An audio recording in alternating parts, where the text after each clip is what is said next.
బడి అన్నం కోసం బడికి పంపాల్సిన రోజులు ఉన్నాయంటే ఎంత దౌర్భాగ్య స్థితిలో ఇవాళ ఉన్నామని మీరు అడగండి. మరి మీరు క్వశ్చన్లు అడగండి.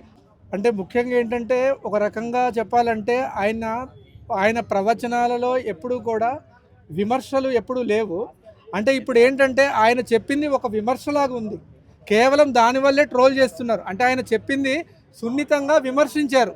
అంటే ఇప్పుడు నేను చెప్తున్నాను, అంటే నేను చెప్పేది ఇప్పుడు ఏంటంటే స్ట్రైట్ ఫార్వర్డ్గా చెప్తున్నాను. ఇప్పుడు నేను మాట్లాడేది ఏం మాట్లాడుతున్నాను, అరే మనం రూట్ కాజ్లోకి పోండి, విద్య ఎందుకు దూరం అవుతుంది, ఎందుకు వాడి యొక్క బ్రతుకుని మీరు అవమానిస్తున్నారు, అన్నం పెడతాను బడికి పంపండి అనే దుర్మార్గం ఎందుకు చేస్తారని ఆయన అట్లా చెప్పలేదు.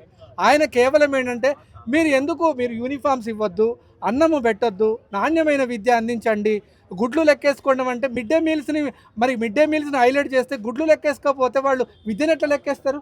అంటే మీరు పాఠాలు కరెక్ట్గా చెప్తున్నారా లేదా, లెసన్స్ ఎంతవరకు అయినాయి, పిల్లలకి ఎంతవరకు అర్థమవుతున్నాయి, అంటే డైలీ అటెండెన్స్ ఎంత ఉంది, వీటన్నిటి మీద సమీక్ష డే బై డే చేస్తుంటే ఏంటంటే విద్య మీద మంచిగా వస్తుంది. కానీ మీరు గుడ్లు ఎన్ని వచ్చినాయి ఇవాళ, పగిలిపోయినాయి ఎన్ని ఉన్నాయి, పిల్లల అటెండెన్స్ ఎంతమంది గుడ్లు పెట్టారు ఇవాళ అనేది మాట్లాడితే నిజంగా వాళ్ళకు కూడా చిన్నతనంగానే ఉంటుంది కదా.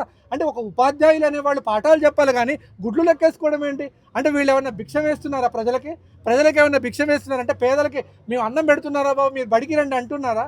నిజంగా మీరు ఇవాళ మాట్లాడుతున్నారు, సోకాల్డ్ పెద్ద మనుషులు అందరూ మాట్లాడుతున్నారు. మీరు దమ్ముంటే ఖచ్చితంగా మీరు ప్రభుత్వాన్ని నిలదీయండి, ప్రభుత్వాన్ని అడగండి. ఇవాళ ఎందుకు అంటే ఫుడ్ పెట్టడం తప్పేమీ కాదు, కానీ ఇవాళ భారతదేశంలో పేదరికం ఎందుకు కొనసాగుతుంది, ఎందుకు రోజు రోజుకి హీన స్థితికి వెళ్ళిపోతున్నాము అనే దాని గురించి ప్రతి రూట్ కాజ్లో ఆలోచించాలి కదా. దాని సంస్కరణ గురించి ఆలోచించాలి కానీ లేని వాళ్ళకి పెడుతున్నాము గుడ్డు, ఆయన నోటికాడ గుడ్డు లాగుతున్నారని గుడ్డు లాగింది గరికపాటి గారు కాదు, పాలకులు గుడ్డు లాగేసేది ప్రభుత్వాలు, వ్యవస్థ. విద్యా వైద్యం అని అంటున్నారు కదా, ప్రతిసారి వస్తున్నారు కదా, వాళ్ళు ఏం చేస్తున్నారు, మాట మీద నిలబడుతున్నారా? అరే మేనిఫెస్టోలో పెట్టారు కదరా మీరు విద్యా వైద్యం ఫ్రీ అని, ఎవడైనా అడుగుతున్నాడా? పాలకులను ఎవరైనా విమర్శిస్తున్నారా?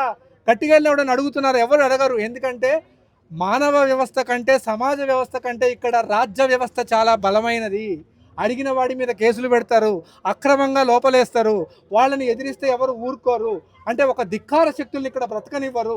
ఖచ్చితంగా తెలిసి గరికపాటి నరసింహారావు గారు అంటే పెద్ద ఆయన కాబట్టి ఆయన ఏమి చెప్పలేరు కాబట్టి, ఆయన ఏమి అనలేరు కాబట్టి ఆయన మీద నిజంగా పూర్తి వీడియో మాత్రం ఖచ్చితంగా అది ఆయన విసుగుతో చెప్పారు, వ్యవస్థ మీద విసుగుపోయి మాట్లాడినట్టే అనిపించింది. కానీ పిల్లల మీదో లేకపోతే ఆయనకి పిల్లల మీద కక్ష ఎందుకు ఉంటుందండి? ఒకటి మనం మాట్లాడితే అంత గొప్ప అంటే ప్రపంచ దేశాలు మొత్తం మారిపోయి విలువల గురించి మేము ప్రపంచ దేశాలు మొత్తం ఇవాళ పిల్లలు కూడా అమెరికాలో ఉండేవాళ్ళు మా అమ్మ నాన్న గొప్పతనం తెలుసుకొని ఇవాళ మా బంధుత్వాల విలువ తెలుసుకొని మారినమని అంత గొప్ప ప్రవచనాలు చేసిన మరి గరికపాటి నరసింహారావు గారు ఇలాంటి తప్పు మాట్లాడే అవకాశం ఉందా? ఖచ్చితంగా అంటే అంత మేధాశక్తి ఉంటుంది. అంటే ఇవాళ కొత్తగా మీడియా ముందు మాట్లాడాడు ఆయన, ఏమన్నా కొన్ని సంవత్సరాలుగా మనకు ఎదుగుదురు. అంటే మీడియా ముందు మాట్లాడేటప్పుడు ఏ మాట మాట్లాడాలి, ఏ మాట మాట్లాడకూడదు అనేది రెగ్యులర్గా మీడియా ఉండే వాళ్ళకు ఒక అటెన్షన్ ఉంటుంది. కానీ అది కూడా లేకుండా మాట్లాడారంటే దాని అర్థం ఏంటి? నేను మాట్లాడింది తప్పు కాదు, ఆయన అంతరాత్మకు కూడా తెలుసు. అందుకని ఆయన బలంగా చెప్పారు. చాలామంది ట్రోల్ చేస్తున్నారు కదా, ట్రోల్ చేసిన వాళ్ళు సిగ్గుపడాల్సిన అవసరం ఉంది. నిజంగా మీ పిల్లల మీద పిల్లలకి పెట్టే ఫుడ్ మీద మీకు అంత ప్రేమ ఉంటే, నిజంగా మీకు అంత జాలి ఉంటే, మీకంత దయ ఉంటే, వ్యవస్థ దోచుకుంటుంది వాళ్ళ మీద వీడియోలు పెట్టండి, వాళ్ళని అడగండి. ఎందుకురా ఈ దుర్మార్గం, ప్రపంచ దేశాల్లో లేని దుర్మార్గం భారతదేశంలో తెలుగు ప్రజలకే ఈ నీచమైన స్థితి ఎందుకు వచ్చింది? ఇంకా గవర్నమెంట్ అన్నం పెడితే అన్నం కోసం బడికి పంపాల్సిన రోజులు ఉన్నాయంటే ఎంత దౌర్భాగ్య స్థితిలో ఇవాళ ఉన్నామని మీరు అడగండి. మరి మీరు క్వశ్చన్లు అడగండి. ఆయన ఒక్కడిని మాట్లాడి ఇప్పుడు వందల వేల వీడియోలు ఆయన మాట్లాడుతున్నారు. ఒక్క మాట అయినా ఆయన మాట్లాడారా? ఒక్క మాట అయినా ఎవరైనా ఆయన ఒక్క మాట మాట్లాడారా? ఎందుకు నా గురించి ఇట్లా మాట్లాడుతున్నారని ఒక్క మాట అయినా ఆయన స్పందించారా? ఆయన అంతరాత్మకు తెలుసు, మన అంతరాత్మకు కూడా తెలుసు. చాలామంది నేను వీడియోలో కొన్ని కామెంట్స్ చూశాను, పాజిటివ్గా కూడా మాట్లాడిన వాళ్ళు ఉన్నారు. చాలా కరెక్ట్ మాట్లాడారు గరికపాటి గారు అనేది. అదేంటంటే బయటకు వచ్చి చాలామంది చెప్పలేవచ్చు. నిజంగా ఏంటంటే ప్రభుత్వాలని ఖండించడం అనేది ఎక్కడో అక్కడ మొదలవ్వాలి. ఇప్పుడు గరికపాటి గారి మీద ఎత్తిన నోళ్ళు ఖచ్చితంగా మీ ప్రజానాయకుల మీద ఎత్తండి, వ్యవస్థల మీద ఎత్తండి, ప్రభుత్వాల మీద ఎత్తండి, ప్రభుత్వాలు నిలదీయండి కదా. మన రైట్, మన హక్కు మనం కాపాడుకోవడంలో తప్పేముంది?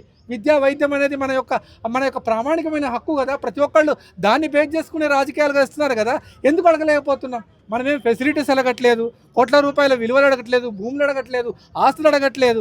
అంటే మీ మీ అహంకార పోకడలు వస్తున్నాయి, మీరు యథేచ్ఛగా దోచుకుంటున్నారు, అవినీతి పడుతున్నారు, అన్నీ చేస్తున్నారు. కానీ ప్రజలు ఎక్కడైనా మిమ్మల్ని అడుగుతున్నారా? కనీసం విద్యా వైద్యం అడుగుతున్నారు కదా. అది ఈ వ్యవస్థను ఎట్లాగో బాగు చేయలేం, వాళ్ళు దస్తున్నారు వేల కోట్లు సంపాదించుకొని.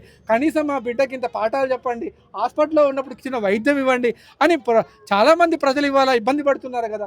దాని గురించి ప్రభుత్వాలు ఆలోచించాల్సిన అవసరం ఉంది. ఖచ్చితంగా గరికపాటి నరసింహారావు గారు అయితే, నా వరకు అయితే ఆయన ఖచ్చితంగా చాలా చక్కగా మాట్లాడారు. కాకపోతే ఏంటంటే ఆయన పూర్తిగా విశ్లేషించే సమయం లేదు కాబట్టి ఆయన విముఖతతో 2 మాటలు మాట్లాడింది, దాన్ని పట్టుకొని మాట్లాడుతున్నారు తప్ప దాంట్లో ఎటువంటి తప్పు లేదు. ప్రతి ఒక్కరిని ఆలోచింపజేస్తూ ఉంటుంది. ప్రతి ఒక్కళ్ళు కూడా ఆలోచించాల్సిన అవసరం ఉందని అనుకుంటున్నాను.